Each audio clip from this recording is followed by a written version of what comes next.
Well, I had a fun morning. I went to the eye doctor,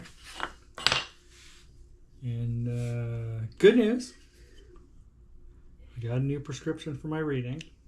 Wait, no, that's not the good news. The good news is my distance is still perfect.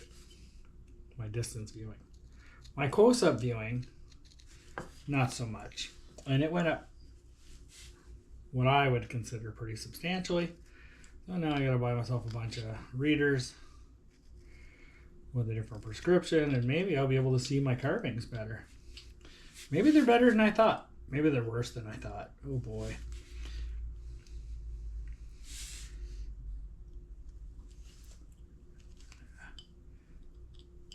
It will help me with some detail, I'm sure. So I was thinking earlier today, I got a lot on the go, as you can see. Still gonna find a spot to hook my bandsaw, but I'm ready for this guy. So that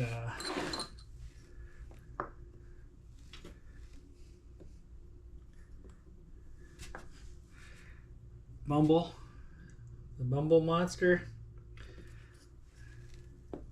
Rudolph and his buddy here.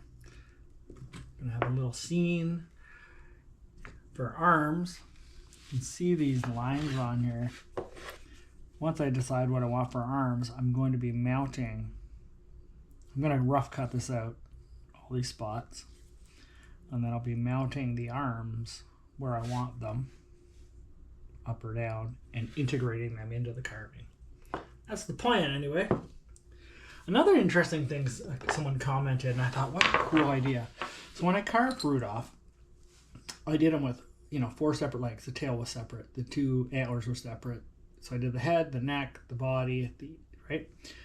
And somebody said, and I apologize because off the top of my head I can't remember. I could go look back and comment that they were taught to carve the body as one, like the front. So basically the head, the chest, and the front legs. And I'm assuming the rest was a second piece, is how they would have done it in 2 pieces. Interesting perspective, right? I mean, arguably you could go here, and put one in the middle to make it. I'm not sure how well that would line up and work, but the idea of doing the front is all one piece was actually a perspective I had never had. So, I mean, when in doubt, the Facebook groups are pretty useful for helping. So this is just another one of those days where I got up this morning, needed to put my knife into some wood. I just started carving. I couldn't even tell you today what I'm carving.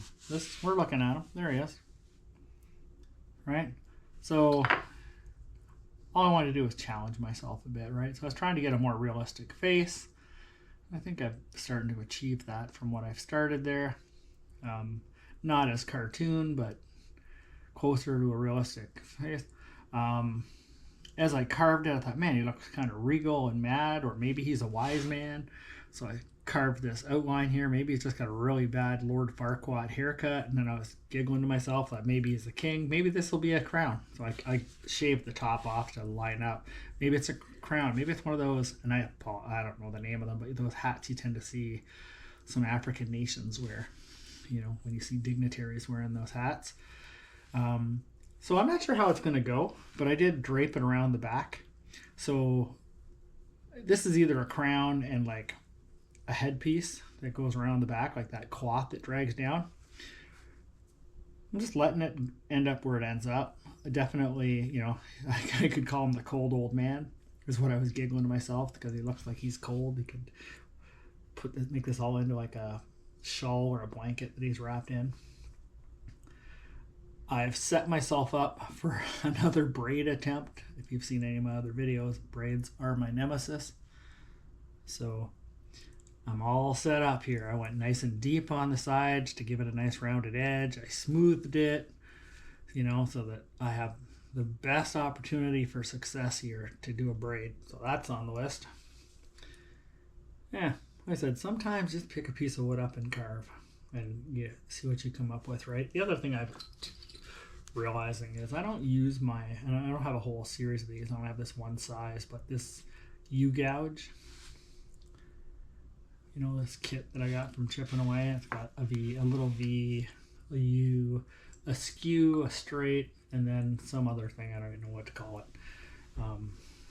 But, you know, so I said, you haven't really used these other tools too much, so I'm trying to incorporate them and see how they benefit. So I use the skew to kind of get me into this eyeball area here. The skew, now I'm calling it the skew. The U-gouge, it's a little wide, so it was hard to get centralized in there, but a smaller one would do a better job, I think. Yeah, so like I said, just playing around, doing stuff.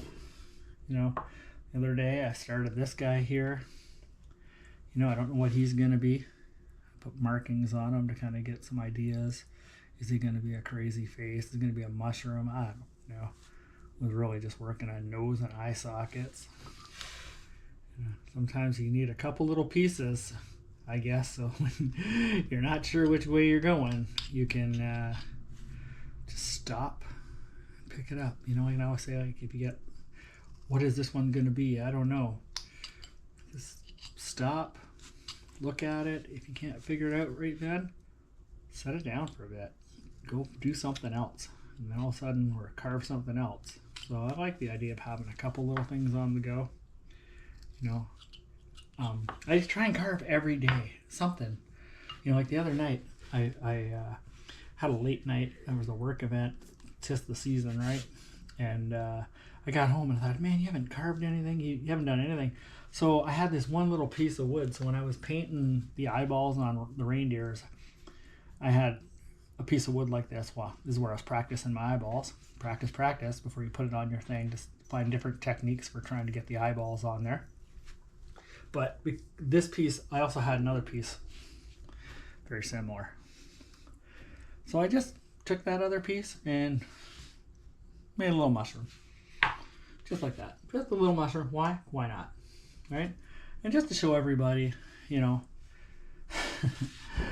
this is me playing around with some of my new tools, right? So you can see in here, not my new tools, the tools that I haven't even got to use, where I was trying to get in here with this, and can I actually carve out an eyeball with just this U-gouge?